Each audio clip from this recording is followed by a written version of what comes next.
देश कहाँ जा चुका है आप सुन के भी देख के भी हैरान हो रहे होंगे।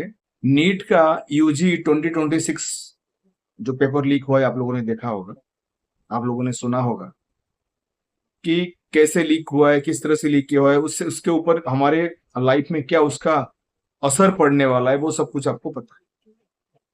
आप जान के हैरान होंगे, जिन डॉक्टरों के लिए हम भरोसा करके जाते हैं, डॉक्टर साहब हमारे जो है बीमारी सही कर देंगे, ऑपरेशन सही कर देंगे, इन 10 बाप की औलाद गंद दोगले छात्रों के लिए, जो स्टूडेंट्स हैं उनके माँ बाप भी ठीक नहीं होंगे, और जो टीचर्स उनको पढ़ाते हैं वो भी इतने बड़े हरामजादे निकलेंगे, आपको भरोसा नहीं होगा।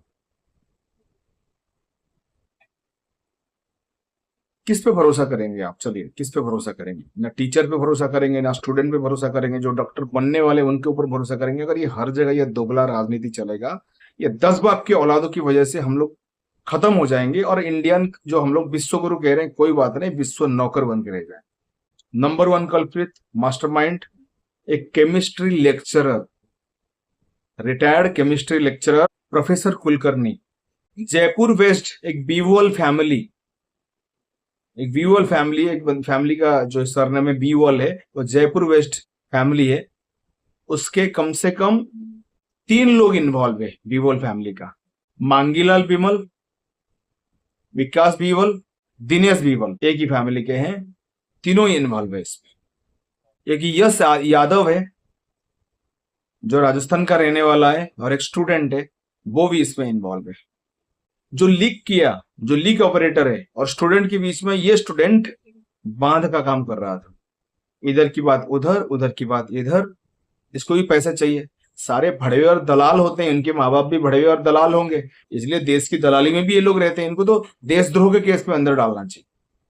इन लोगों का मोडस ऑपरेंडी ये है, कोचिंग सेंटर को कॉन्टैक्ट करना, एग्जाम मटेरियल को एक्सेस करने के लिए इंटरनली घुसना, पेपर को वेस्ट करके बताना, टेलीग्राम और व्हाट्सएप के जरिए डिस्ट्रीब्यूशन करना, इंटरस्टेट के अंदर, स्टेट के अंदर जो ब्रोकर्स है उनके साथ कांटेक्ट करना, प्लस स्टूडेंट के साथ बातचीत करना।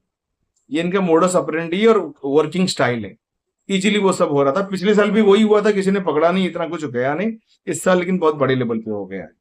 कहता ना, बकरे की माँ खैर कब तक मनाएगी, वही बात है। प्रेजेंट सिनारियो ये है कि एग्जाम कैंसिल हो चुका है और पूरे देश में कंट्रोवर्सी चल रहा है। डिसीजन का वेट कर रहे हैं कि कमिटी क्या डिसाइड करेगा, जो रिफॉर्म कमिटी बनाया गया वो डिसीजन क्या दे रही है।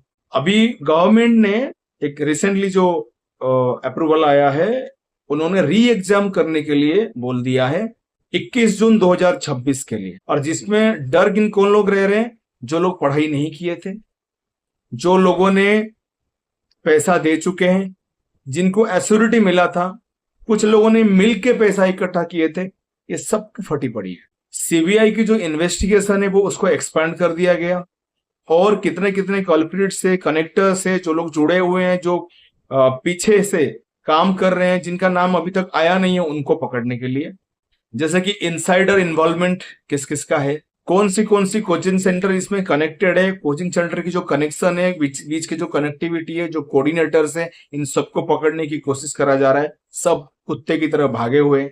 डिजिटल एविडेंस, जब से डिजिटल हुआ है ना, सब चोरी भी डिजिटल वे में हो रहा है, तो डिजिटल एविडेंस को ढूंढा जा रहा है। एनटीए लिंक्ड जो पॉसिबल लोग है, जरूर एनटीए की मिली भगत है, उनको पकड़ने की कोशिश करा जा रहा है। फाइनेंशियल ट्रांजैक्शंस और ब्रोकर जो नेटवर्क है, कि इसके पास इतना पैसा जाना है, वो पैसा इतने लोगों में बंटना है, कौन से किससे कितना पैसा आना है, कौन उसका मास्टर पिन है, किंग पिन से लेके मास्टर पिन तक, मास्टर पिन से कोऑर्डिनेटर तक का जो तार लगा हुआ है, जो कनेक्टिविटी है, जो कनेक्शन है, उसके बारे में पता कर रहे हैं। इसके अंदर एनटीए को अंडर प्रेशर है कि भाई चोरी करके तो ये लोग बैठे हुए हैं, पहले चोरी करते थे, इस बार पकड़े गए, तो सारे के सारे टेंशन में कि करे कैसे, क्या करें, किस तरह से करने से शट आउट होगा, सर पे से बला टलेगा, ये सारी चीजें एनटीए पूरा पागल होकर बैठ रही है, फटी पड़ी है एनटीए का। और स्पेशली रिफॉर्म कमिटी जब से शुरू हुआ है, तब से किसी के पाप का भी नहीं सुनेंगे ये लोग। बाकी पता नहीं, ये भी बिक सकते हैं।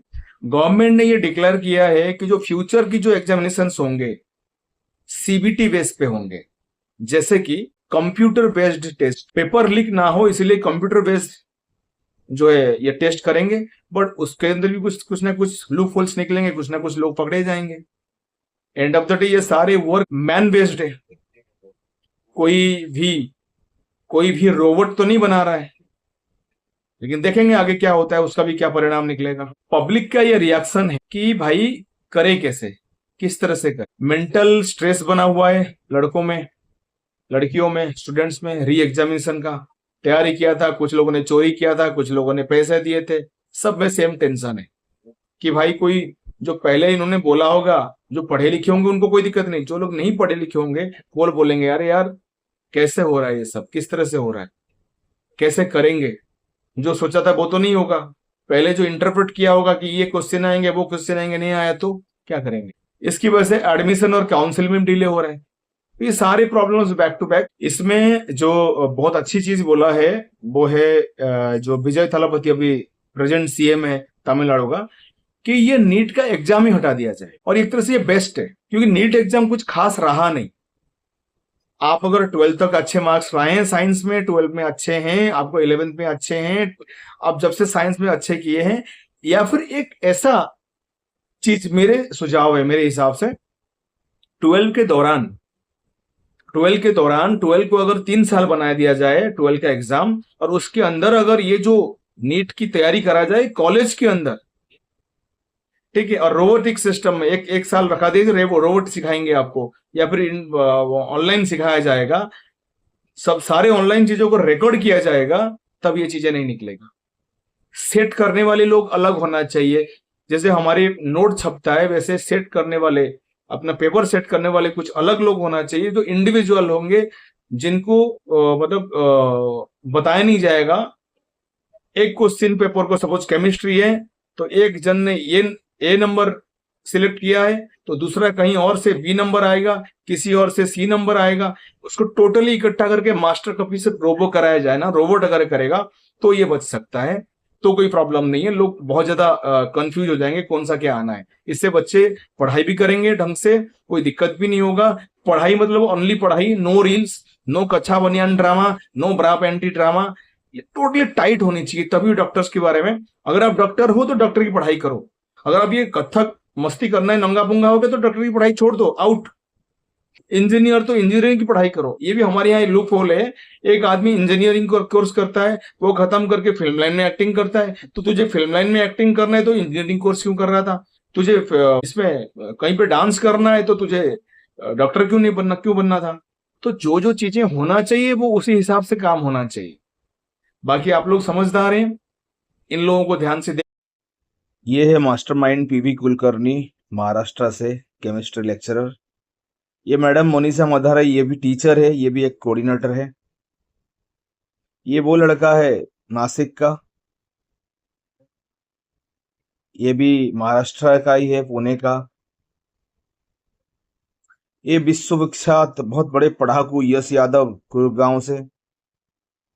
दिनेश बिवल, विकास का मंगीलाल बिवल